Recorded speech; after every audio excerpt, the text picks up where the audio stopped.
Bulletin के आगाज में आपको खबर दें, अमरीकी सदर जो बाइडन का अफगानिस्तान से अमरीकी फौज के इनखला का ऐलान। कहते हैं वक्त आ गया है कि अमरीका की सबसे तवील जंग का खात्मा किया जाए। जो बाइडन का कहना है कि अफगानिस्तान में अमरीकी फौज का इनखला 1 मई से शुरू होगा। अफगानिस्तान से अमरीकी फौज के इनखला का अमल 11 सितंबर तक मुकम्मल होगा।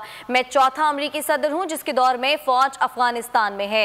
ये जिम्मेदारी अपने 5वें सदर को नहीं सौंपूंगा। अफगान अमन मुज़ाकरात की हिमायत करते हैं। अफगान अमन मुज़ाकरात में पाकिस्तान, रूस, चीन का किरदार अहम है। उसामा बिन लादेन हलाक हो चुका है। अमरीका ने अफगानिस्तान में अहदाफ मुकम्मल कर लिए। आपको बताते चलें कि अमरीकी सदर जो बाइडन का अफगानिस्तान से अमरीकी फौज के इनखला का ऐलान। कहते हैं वक्त आ गया है कि अमरीका की सबसे तवील जंग का खात्मा किया जाए। जो बाइडन ने कहा कि अफगानिस्तान से अमरीकी फौज का इनखला 1 मई से शुरू होगा। अफगानिस्तान से अमरीकी फौज के इनखला का अमल 11 सितंबर तक मुकम्मल होगा। मैं चौथा अमरीकी सदर हूं जिसके दौर में फौज अफगानिस्तान में है। ये जिम्मेदारी मैं अपने 5वें सदर को नहीं सौंपूंगा। अफगान अमन मुज़ाकरात की हिमायत करते हैं। अफगान अमन मुज़ाकरात में पाकिस्तान, चीन और रूस का किरदार अहम है।